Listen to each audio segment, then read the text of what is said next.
2023 was by any metric an exceptional year for video games, with the cadence of releases so overwhelming that at times it was difficult to keep on top of the release schedule and read all of the reviews, let alone to play everything that was released. Just to give you some idea of how crazy this year really was, here's a quick breakdown of the big releases from January until now.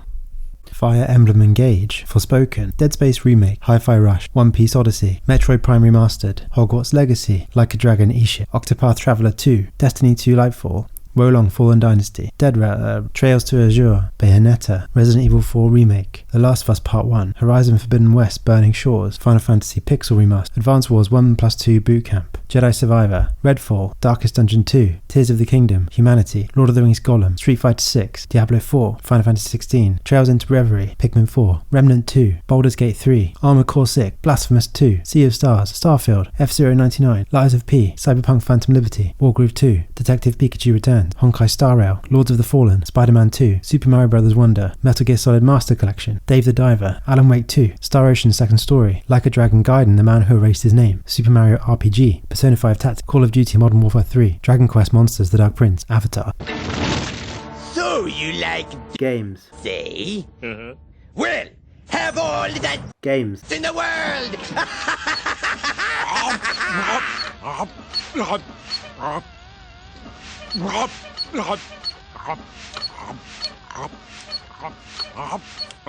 More.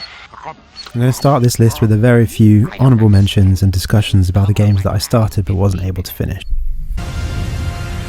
Ready? What do you think?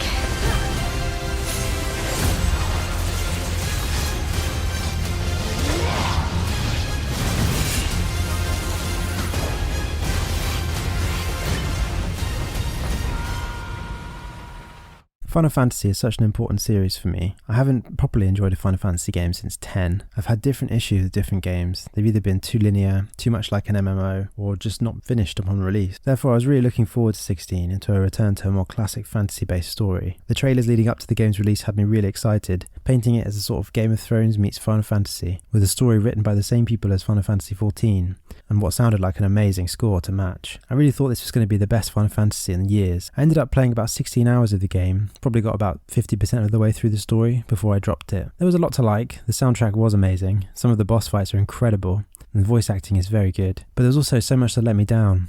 The linear nature of exploration, with no interesting things to find, the combat becoming quite repetitive after a while, and for a game that's supposed to be a role-playing game, there's very few RPG elements in this game, and I would actually go as far to say it's more of an action game. Perhaps one day I'll go back to Final Fantasy 16.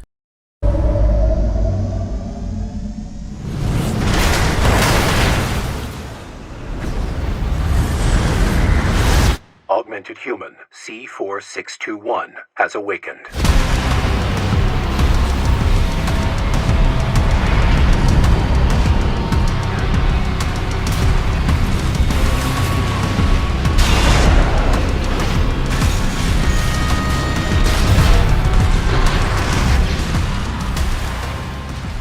As a From Software fan who never played an Armored Core game, I felt I owed it to them to try this one out. I got the Day 1 edition with a nice cardboard sleeve and some goodies inside, and I was very excited to play it, and then I played it for about 2 hours and then dropped it because it didn't grab me immediately. I'll tell you the truth, Dad. I wasn't good at it right away, so I quit. I hope you're not mad. This is one I don't really feel qualified to talk about too much, and it's one that I'll definitely be jumping back into next year.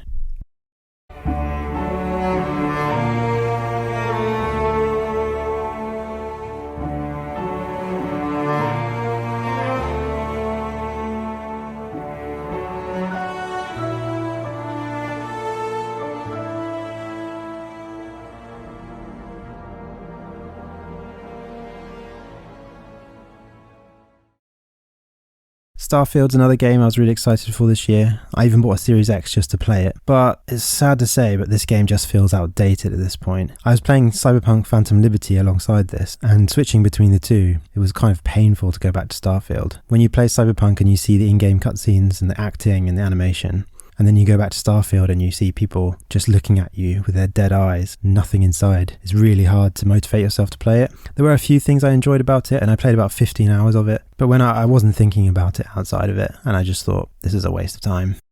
The absolute is more dangerous than you can possibly conceive.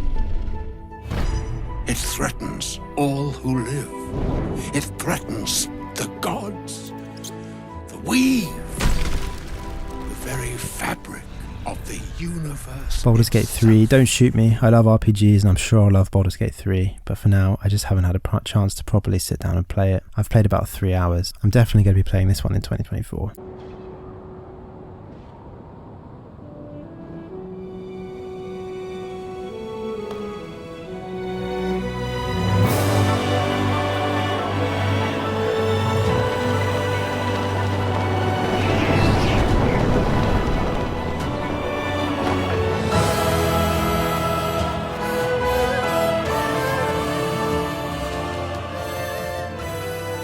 I don't know why I didn't finish Tears of the Kingdom. I played it for about 22 hours. I can't even remember why I stopped, to be honest. And when I go back to my save now, I find myself a bit overwhelmed by it.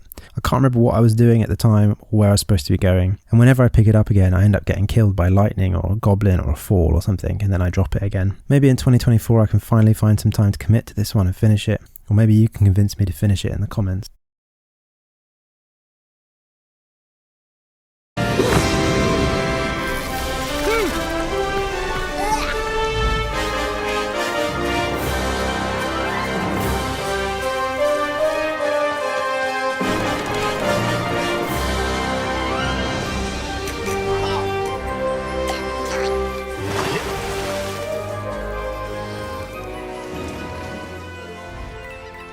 Mario and Rabbids Kingdom Battle was such a weird but clever idea, and when the original launched on Switch in 2017, there were very few other games actually that had been released by that point, so it had room to breathe, leading to the game to become a commercial and critical success for Ubisoft. Flash forward to late 2022, and Sparks of Hope released to a mixed reception and poor sales, receiving criticism for changing the formula compared to Kingdom Battle, and perhaps more importantly, releasing in the lead up to Christmas 2022 and getting lost amongst a bunch of other big titles, leading Ubisoft to announce in their 2023 fiscal statement, "We're clearly disappointed by our recent performance. We're facing contrasted market dynamics as the industry continues to shift towards mega brands and everlasting live games, in the context of worsening economic conditions affecting consumer spending.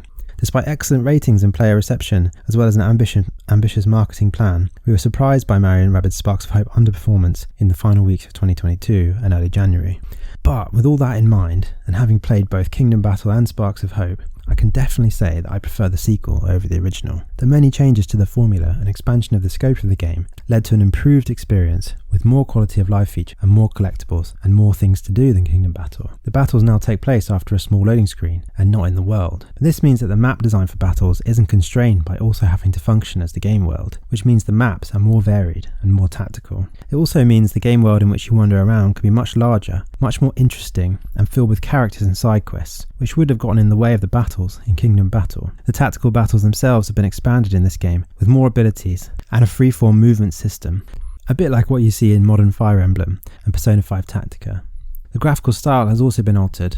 Where Kingdom Battle felt more constructed and like a diorama, Sparks of Hope feels more artistic and colourful, and there's a more freeform camera control system. Oh, and the rabbits can talk now. Great horn spoon! Overall, Sparks of Hope is a great mishmash of tactical RPG with staple Nintendo characters that improves on the original in almost every way. The killer left the heart next to the body. This wasn't some random act of violence. This was a ritual. A page of text written with a typewriter. Someone's been watching us. How do you run from an idea? From a story that lives in your head?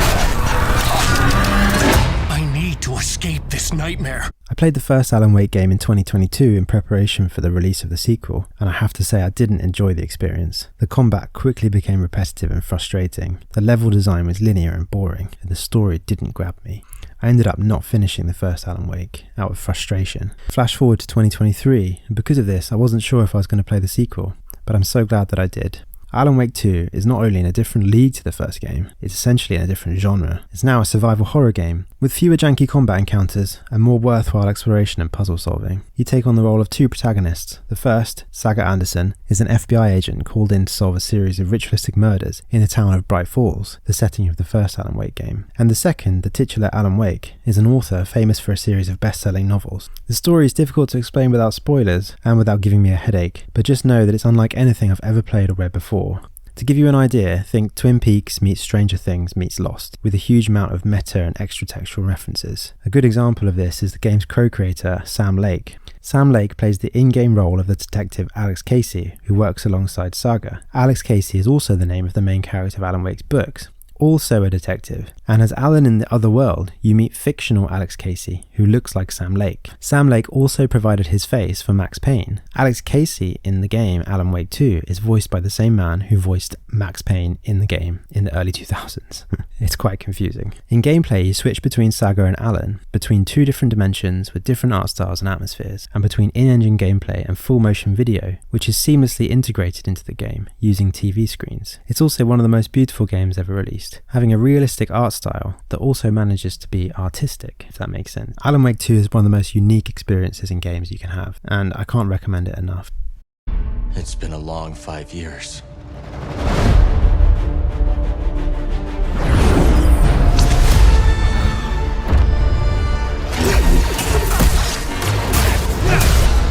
We've tried to resist.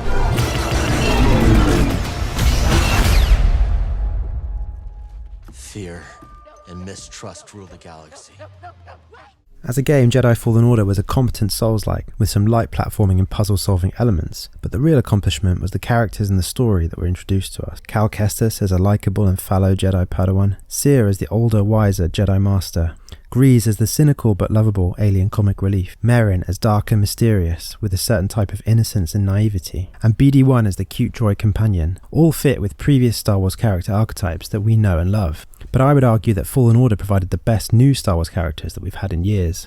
The story of Fallen Order bridged the gaps between the prequels in the original trilogy, weaving in flashbacks of Cal's training and the events of Order 66, providing several new villains, and serving what would have been a good standalone story. So it made me really happy that they announced a sequel. Enter Jedi Survivor, which is bigger and better in nearly every regard. More characters, more story, more set pieces, more planets, more lightsabers, more enemy types, more puzzles. You get the idea. I initially bought it on release back in April, but I shelved it quite quickly when I saw how the performance mode performed.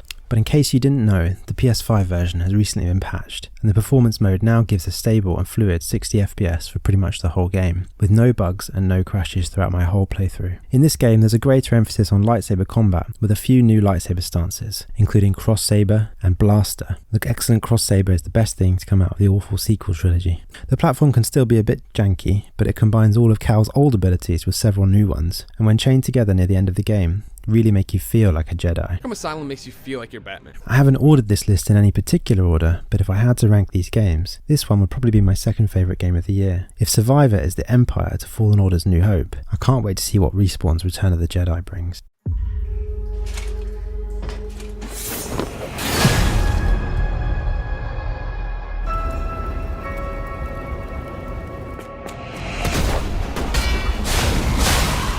We've got a lot to answer for!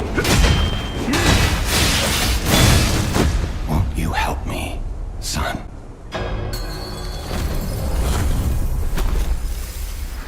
As I said before, this list isn't in any particular order, but if it was, this would be my game of the year. Lies of P came out of nowhere and made me completely addicted. After starting it on a whim, I thought I'd just play for 20 minutes and give it a try and see what it was like. 35 hours later, I'd rolled credits and I was already starting New Game Plus. Out of the games I played this year, this was the only one where I found myself obsessed with it throughout, thinking about it when I wasn't playing, making excuses to drop other things and play it, and dying to get back to it. At first, the concept sounds a bit weird, a Souls-like mixed with Pinocchio. It doesn't sound like it would work particularly well, but in practice it really does. It takes the addictiveness of the Souls format, just one more run through this gauntlet, just one more try at this boss, just one more level up, and mixes it with a steampunk aesthetic and excellent combat. The combat in Lies of P is best described as Bloodborne meets Sekiro, with a health regain mechanic a bit like Bloodborne's, and a parry stagger system a bit like Sekiro's. But Lies of P also does some things new, and some things better than the Soulsborne series. It has a weapon system where you can combine a handle and a blade from any you find in the game, which gives you the flexibility to play how you want. The boss fights are well designed, and the difficulty is intense but manageable, and the story is well written and well voice acted. Lies of P came out of nowhere to become not just my favourite Souls-like, but possibly my favourite Souls game of all time. Now to get back to my New Game Plus run through. So there you have it, the games that I played in 2023 and some of the games that I tried to play in 2023.